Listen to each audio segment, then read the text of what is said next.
Assalamualaikum warahmatullahi wabarakatuh. Nama saya Ahmad Nasaruddin Basri dari Lokal 3 JPAI, ingin mempresentasikan tentang psikologi humanistik untuk mata kuliah pembelajaran psikologi perkembangan anak.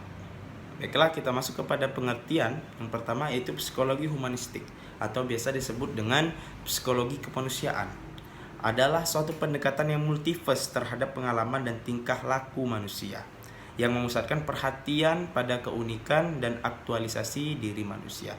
Bagi sejumlah ahli, psikologi humanistik ia adalah alternatif, sedangkan bagi sejumlah ahli psikologi humanistik yang lainnya merupakan pelengkap bagi penekanan tradisional behaviorisme dan psikoanalisis. Dan sedangkan untuk tokoh-tokoh dari humanistik ini sendiri terdapat dua yang paling masyhur ya namanya. Ada Abraham Maslow, dan yang kedua yaitu Carl Ransom Rogers. Yang pertama ada Abraham Maslow. Abraham Maslow ini dilahirkan di Brooklyn, New York pada tahun 1908 dan wafat pada tahun 1970 dalam usia 62 tahun. Maslow dibesarkan di keluarga Yahudi dan merupakan anak tertua dari 7 bersaudara. Abraham Maslow dikenal sebagai pelopor aliran psikologi humanistik. Maslow percaya bahwa manusia tergerak untuk memahami dan menerima dirinya sebisa mungkin. Teorinya sangat terkenal sampai dengan hari ini adalah teori hierarchy of needs, hierarki kebutuhan. Menurut Maslow, manusia termotivasi untuk memenuhi kebutuhan-kebutuhan hidupnya. Kebutuhan-kebutuhan tersebut memiliki tingkat atau hierarki, mulai dari yang paling rendah sampai yang paling tinggi.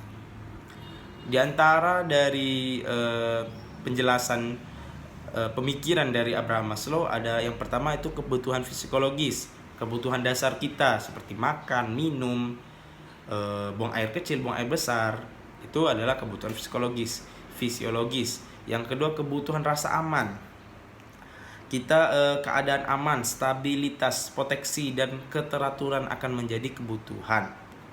Ketika tidak terpenuhi maka akan ada gejala merasa takut, merasa cemas, tidak tenang.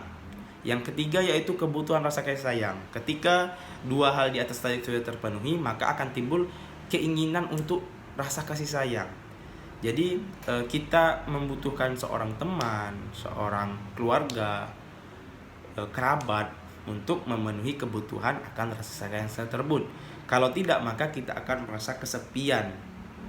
Yang keempat yaitu kebutuhan akan harga diri, berkaitan dengan kebutuhan seperti status, atensi, dan reputasi. Dan sedangkan kebutuhan akan harga diri ini terbagi menjadi dua. Yang pertama yaitu lower one dan higher one. Yang pertama yang tadi sudah disebutkan yaitu status, atensi, dan reputasi. Yang kedua atau higher one itu kepercayaan diri, kompetensi, prestasi, kemandirian, dan kebebasan.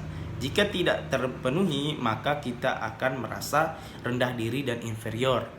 Yang kedua yaitu yang terakhir yaitu kebutuhan dan aktualisasi diri. Jenis kebutuhan ini berkaitan erat dengan keinginan untuk mewujudkan dan mengembangkan potensi diri. Tokoh yang kedua yang masyhur kita dengar yaitu Carl Ransom Rogers, yang mana beliau dilahirkan pada tanggal 8 Januari tahun 1902 di Oak Park, Illinois, dan meninggal dunia di La Jolla, California pada 4 Februari 1987 sewaktu berumur 85 tahun.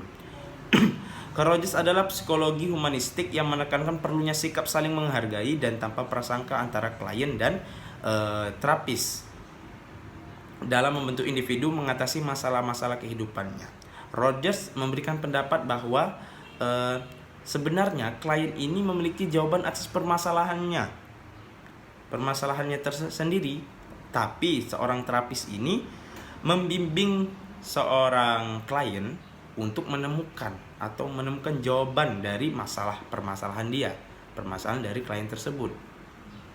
Rogers berpendapat bahwa sering ada ketidaksesuaian antara konsep diri seorang dengan kenyataan. Konsep seperti realita tidak sesuai dengan ekspektasi. Orang-orang muda terkena rasa cemas bila konsep dirinya tidak sesuai dengan kenyataan. Bila pengalaman tidak mendukung pandangan seorang atas diri sendiri, maka ia mungkin akan marahkan berbagai mekanisme pertahanan diri.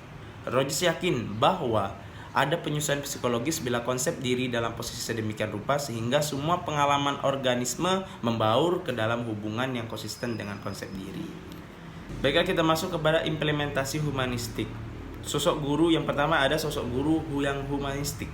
Ketika dunia dihentak gelombang pergeseran untuk antara nilai-nilai kehidupan, muncullah gerakan mengembalikan sistem pendidikan ke sebuah setting yang lebih manusiawi.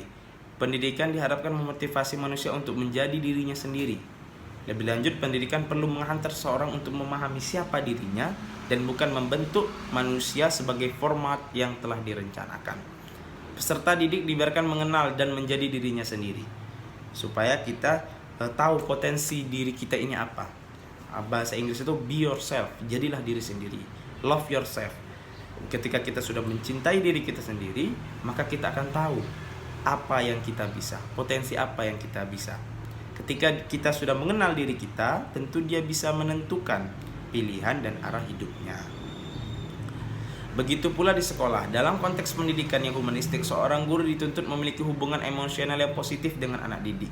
Kehangatan dan kelemah lembutan adalah sikap utama yang ditonjolkan. Jadi tidak harus dengan tegas, tidak harus dengan tegas boleh ya, tidak harus dengan kayak cemberut, marah-marah terus, itu tidak diharuskan. Lebih bagus seorang guru dituntut memiliki hubungan emosional yang positif, lemah lembut, sikap utama yang perlu ditonjolkan. Yang kedua, ada sistem pembelajaran yang humanistik. Ibarat sebuah kapal, lembaga pendidikan apapun visi dan misinya tentu memiliki arah dan tujuan yang jelas. Banyak sekali pendidikan dengan latar belakang yang beragam. Ada yang terkesan nasionalis seperti SMA, sekolah menengah atas negeri. Ada juga yang religius seperti SMAK, sekolah menengah atas Kristiani Katolik, atau MA, Madrasah Aliyah, dan lain sebagainya.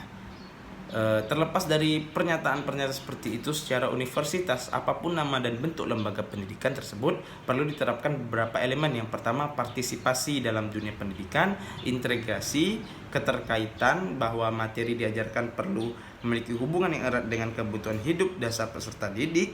Yang keempat, transparansi. Baiklah, kita masuk kepada model pembelajaran humanisme. Yang pertama, ada humaning of the classroom. Ini dilatar belakangi oleh kondisi sekolah yang otoriter, tidak manusiawi, sehingga menyebabkan peserta didik putus asa yang akhirnya mengakhiri hidupnya. Kasus-kasus seperti ini banyak terjadi di daerah Amerika dan Jepang. Humaning of the classroom ini dicetuskan oleh John P. Miller yang berfokus pada pengalaman model pendidikan efektif. Yang kedua, ada active learning dicetuskan oleh Melvin L. Silberman. Asumsi dasar yang dibangun dari model pengembangan ini adalah bahwa belajar bukan merupakan konsekuensi otomatis dari penyampaian informasi pada siswa. Belajar membutuhkan keterlibatan mental dan tindakan sekaligus. Ada quantum learning, merupakan cara pengubahan macam-macam interaksi, hubungan, dan inspirasi yang di dalam dan di sekitar momen belajar. Dalam prakteknya, quantum learning menggabungkan sugetologi, teknik pemercepatan belajar, dan neurologistik dengan teori keyakinan dan metode tertentu. Dan yang keempat yaitu the acquired learning, merupakan pembelajaran yang dipercepat. Konsep dari pembelajaran ini berlangsung sangat cepat, menyenangkan, dan memuaskan. Baiklah, mungkin itu yang dapat kami sampaikan. Lebih kurang mohon maaf. Wabillahi taufiq wal hidayah. Assalamualaikum warahmatullahi wabarakatuh.